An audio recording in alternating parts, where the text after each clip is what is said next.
The Atlantic wind off the Northumberland Strait doesn't warn you before it hits. It comes without apology, straight off the open water, cutting through every layer Regan Sollis owned, which wasn't much anymore. She sat pressed against the salt-rotted planks of an abandoned fish processing plant on the outskirts of Pictou, Nova Scotia, her knees drawn up to her chest, the collar of her field jacket yanked as high as it would go. Beside her, close enough that she could feel every labored breath, lay Zephyr. The Belgian Malinois had been 32 kilograms of coiled, tireless muscle the last time Regan had weighed him. At a base vet station 11 months ago, the night she made the worst and most necessary decision of her life. Now his ribs pressed against her palm like the keys of a broken piano. His tawny coat was dull, matted with harbor grime and salt, and his dark eyes, which had once tracked the roof lines of Kandahar compounds with the patient precision of a surveillance drone, were half closed against the wind. Regan pulled off her left glove and pressed her bare hand to the side of his face. The skin beneath his fur was cool, too cool. "Stay with me," she said, barely above a whisper. "Just a little longer, I promise." She had been making that promise for 11 months. The trouble had started 4 days before Regan's scheduled rotation home. A joint training exercise with American forces at a remote base in northern Alberta had gone sideways during a live-fire compound clearance drill. A pressure plate supposed to be inert had detonated. The blast caught Zephyr mid-search sweep, throwing him hard into a concrete block wall.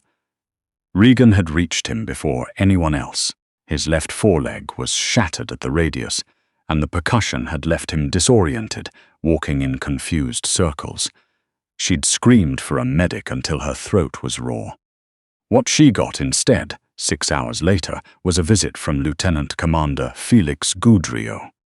Goudreau was the kind of officer who wore his uniform like armor, always pressed, always immaculate, always with that faint, carefully calibrated expression of authority designed to remind everyone beneath his rank exactly where they stood. He'd sat across from Regan in the base medical office and told her with the calm efficiency of a man discussing fleet maintenance schedules that Zephyr had been assessed and reclassified. The injury to his leg, combined with residual neurological effects from the blast, made him operationally unviable. Under Section 14B of the DND Animal Asset Disposition Protocol, he was to be humanely euthanized within 48 hours. Regan had asked if she could adopt him. Handlers did it all the time. Goudreau had smiled, the thin, polite kind, and explained that Zephyr's classification as a Tier 1 explosive detection asset meant any civilian transfer required a 12-week behavioral clearance review, a process he had no intention of initiating. The dog was a liability, he said, a damaged piece of equipment with unpredictable responses. The decision was final. Regan had nodded and thanked him for his time.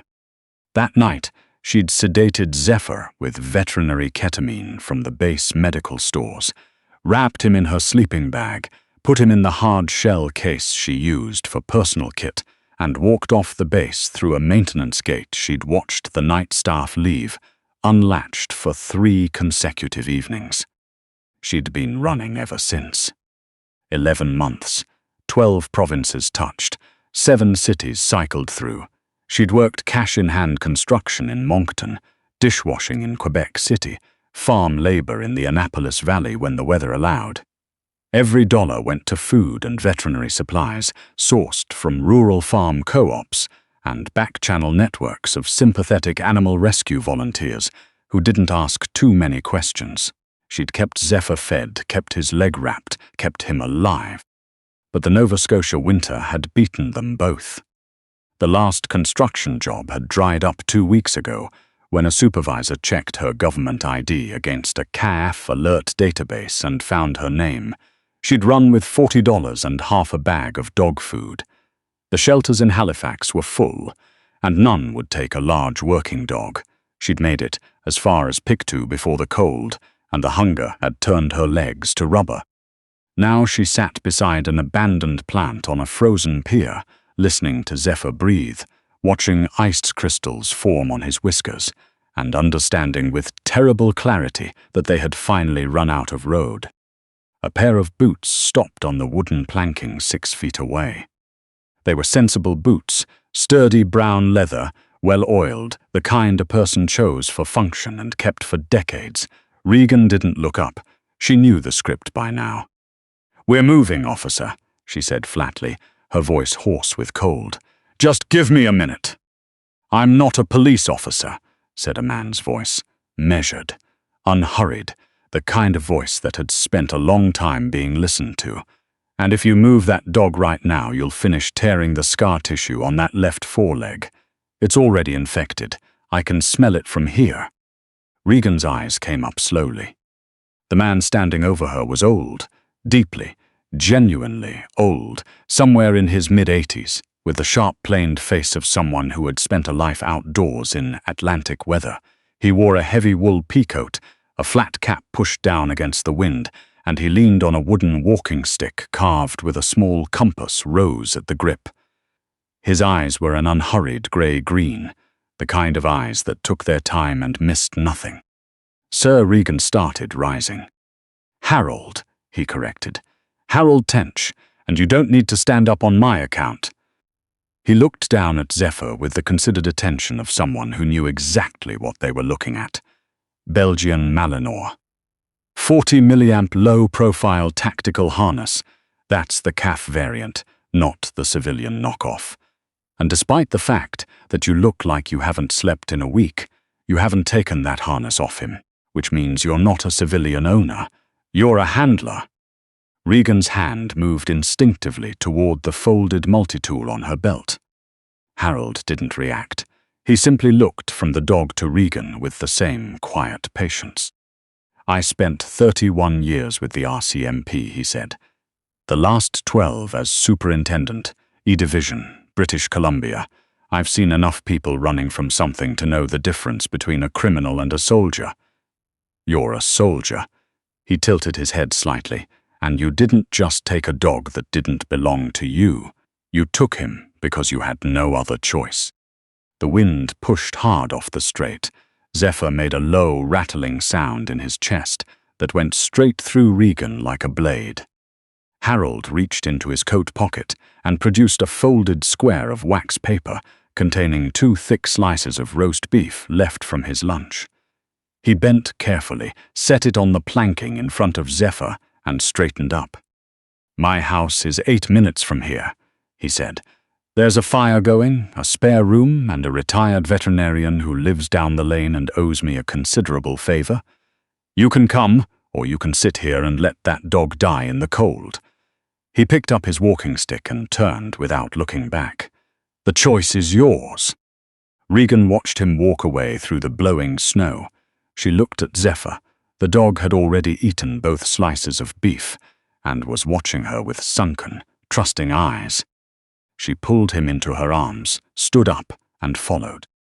Harold Tench's home was a converted lighthouse keeper's cottage at the end of a narrow gravel lane, set back from a low cliff above the strait. It was stone-built, solid as a verdict, its windows glowing amber in the dark. Inside, it was warm with the particular warmth of old wood and a serious fireplace, and it smelled of pine resin and salt air, and something cooking low and long in a cast-iron pot. "On the mat," Harold said, indicating a heavy woven rug near the hearth. "Not too close. He needs to warm gradually." Regan set Zephyr down. The dog stretched immediately, pressing his side to the warm stone of the fireplace surround, and let out a long, uneven exhale that sounded like relief. Harold returned from the kitchen with 2 mugs of tea and a bowl of plain-cooked chicken breast, which he set near Zephyr without ceremony. "Small amounts," Regan said automatically. "He'll gorge himself if you—" "I know," Harold said. "I had a working dog for 9 years, Shepherd Cross." He settled into a wingback chair across from her. "You haven't told me your name." "You haven't asked." "I know your name, Corporal Sollis," Harold said simply. The mug stopped halfway to Regan's mouth. The room felt suddenly very quiet, cut through only by the tick of an old bracket clock above the mantel and the soft crackle of the fire. 3 days ago, Harold said, a man I used to know called in a favor he's been holding since 2009. His name was Lieutenant Commander Felix Goudreau. He asked me to use my old RCMP contacts to track a fugitive handler who'd stolen a CAF K9 asset. He gave me your photograph. Harold's eyes did not waver. He also told me not to bother bringing you in. He said to report your location and let his people handle the rest. Regan's chair scraped back. "Sit down, Corporal." Harold's voice was quiet, but it had the kind of gravity that made you listen. "If I intended to report you, I wouldn't have brought you here. I brought you here because when Goudreau called me, I started making my own inquiries, and what I found changed everything I thought I knew about why that dog is still alive." He reached to the side table and placed a manila envelope on the ottoman between them. Inside were printed documents, internal D&D procurement records, email chains, bank transfer authorizations. Several lines were highlighted in yellow. The numbers were very large. "Goudreau has been running a procurement diversion scheme for 6 years, Harold said. "Defense contracts awarded to shell companies he controls through a holding structure registered in the Cayman Islands. The total at last count is somewhere north of $14 million. He paused, but the scheme only works if no one has the master ledger. The encrypted file containing every transaction, every shell company, every false invoice. Regan looked up from the papers. "Your unit conducted a joint exercise at a decommissioned industrial facility in Cold Lake last February," Harold continued. "Goudreau had been using that facility's server room as an off-site storage point for the encrypted ledger, housed on a biometric-locked USB drive. During the exercise, your unit swept the building. Zephyr entered the server room." Regan's breath stopped. She remembered it. The door had been supposed to be locked. It wasn't. Zephyr had gone in ahead of her, nose working along the floor and desk edges, and then there'd been a burst of small arms fire from the far end of the building, and she'd called him out fast. He'd had something in his mouth. She'd assumed it was junk. A cable tie, a cap from a water bottle. She hadn't thought twice about it. "Zephyr is trained for object retrieval in hostile environments," Harold said. "He doesn't drop what he picks up until commanded. In the confusion of the firefight, he swallowed it." The silence stretched between them. "He's been carrying it," Regan said slowly, "for 11 months. Goudreau reviewed the exercise footage that evening, Harold said. He saw what Zephyr picked up from the desk. He knew what it was. The euthanasia order was issued the following morning. Harold's jaw tightened. Barely. But she saw it. He wasn't trying to dispose of a damaged asset. He was trying to open that dog up in a controlled facility and retrieve the only piece of evidence that puts him in federal prison for the rest of his life. Regan looked at Zephyr. He'd finished the chicken and was lying with his chin on his forepaws, watching her face with the patient attention he had always given her, that absolute, uncomplicated trust that had never once faltered across 11 months of cold roads and bad food and close calls. She had believed with absolute certainty that she was the one keeping him safe. "There's more," Harold said. He was quiet for a moment. "Goudreau served under my former commanding officer in the National Security Enforcement Unit, Joint Task Force in 2011. My commanding officer, a man I respected more than nearly anyone I've met in uniform, flagged Goudreau's finances to internal review 3 years ago." Harold's hands tightened slowly on the arms of his chair. He died in a kayaking accident on the Fraser River 6 months before the review completed. The review was shelved. The fire snapped. The clock ticked. "I've been waiting for a reason to reopen it," Harold said. "You're sitting in my living room with the only one that exists." Regan stared at him. "You want to use the drive." "I want to finish what my colleague started." He held her gaze steadily. "The drive has been in Zephyr's digestive tract for nearly a year. Dr. Imogen Bray, The veterinarian down the lane has already been briefed. She has the equipment to perform the extraction tonight. The procedure isn't without risk, but she believes she can do it safely. He leaned forward slightly. What I can't do is make that decision for you. Regan crossed the room and sat on the mat beside Zephyr. She put her hand against his ribs and felt the shallow, irregular rhythm of his breathing. He turned his head and pressed his nose to her wrist. She had skipped meals for him, had slept in drainage ditches to keep him warm, had told herself every single day that she was the reason he was still alive. It had been inside him the entire time, and she'd never known. Do the surgery, she said, save him.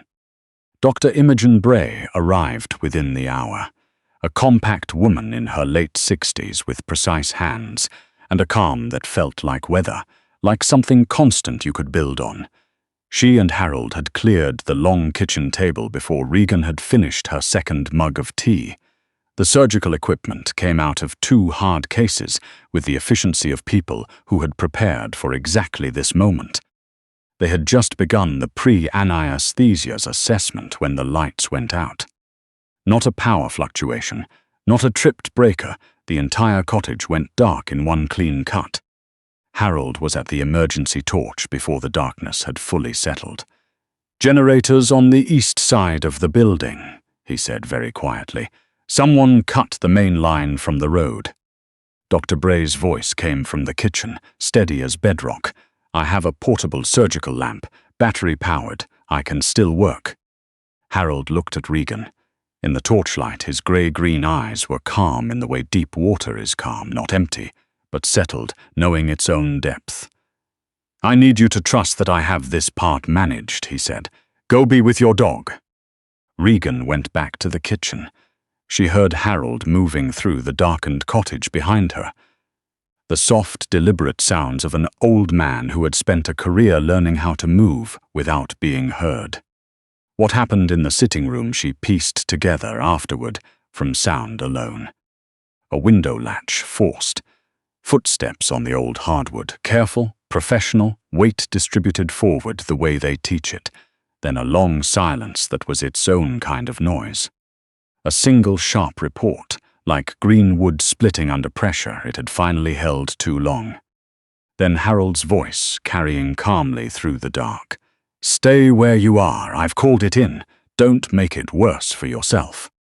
Goudreau had sent a man with a suppressed rifle and a cover identity that wouldn't trace back to any active roster. Harold Tench, retired RCMP superintendent and former national firearms instructor, had been waiting in the dark beside the bracket clock with a Remington 870 he'd owned for 40 years and a patience built over 8 decades of a life lived fully and without apology. The man was still alive when the Pictou County RCMP arrived 14 minutes later. He was not in a condition to go anywhere. Regan was sitting on the kitchen floor beside the stainless steel table, Zephyr's paw held in both her hands, listening to the anesthesia monitor beep in its steady, faithful rhythm when Dr. Bray looked up from the surgical field and said, "I have it." The titanium case drive was smaller than a matchbook. It sat in a steel basin and looked like nothing at all. Regan pressed her forehead against Zephyr's paw and did not try to hold back what came. The formal proceedings moved faster than anyone expected. The encrypted contents of the drive, once decrypted by a D&D forensic team operating under a court order obtained by Harold's contact at the Federal Public Prosecution Service, constituted one of the most comprehensive internal fraud cases in Canadian defense procurement history. Lieutenant Commander Felix Goudreau was arrested at his home in Ottawa 11 days later. He was charged under the Financial Administration Act, the Criminal Code, and the National Defense Act. His counsel entered a not guilty plea that no one expected to survive discovery. Through the intervention of Harold's contacts in the Inspector General's office and the persistent, immovable advocacy of a retired RCMP superintendent who had spent 31 years being impossible to ignore, Regan Sollis received a full ministerial review. Her AWOL designation was struck, Her honourable discharge was reinstated with full back pay and service recognition. The document she read 3 times, sitting in the warm light of Harold's kitchen, was a single page on Department of National Defence letterhead. Official transfer of working animal asset Zephyr KIF K9 designation Z19 to Corporal Regan Sollis, retired, effective immediately. Zephyr was lying by the fire, his left foreleg wrapped in a clean orthopedic brace, methodically working through a raw hide chew that Harold had produced from a kitchen cupboard with the air of a man who had been keeping it for exactly this occasion. Regan folded the document and put it in her breast pocket. "You should go," Harold said from the doorway. He was watching her with the quiet satisfaction of someone who had finally settled a long-standing debt. "I imagine you have people to contact. A life to start." Regan looked around the cottage, the bookshelves, the framed citations, the folded Canadian flag in its maple case, the bracket clock marking the hours faithfully on the mantel. "Who does the garden?" she asked. Harold considered this. "Poorly," he admitted. "My knees don't favor bending anymore." "I grew up on a farm outside Fredericton," she said. "I know gardens." He studied her for a long moment with those unhurried grey-green eyes. "The room at the end of the hall has a good east window," he said finally. "Catches the light early." Zephyr thumped his tail once against the hearthrug, without looking up from the chew. Regan crossed the room and stood at the window, looking out at the frozen strait, at the thin line of the far shore and the grey sky pressing down above it. The wind had stopped sometime in the night. The water lay still and flat and pale, the colour of old pewter holding the quiet the way stone holds warmth long after a fire goes out. She had been running for 11 months towards something she couldn't name. She looked at the old man in the doorway. She looked at the dog by the fire. "Yes, sir," she said softly. "I think this is exactly where we belong."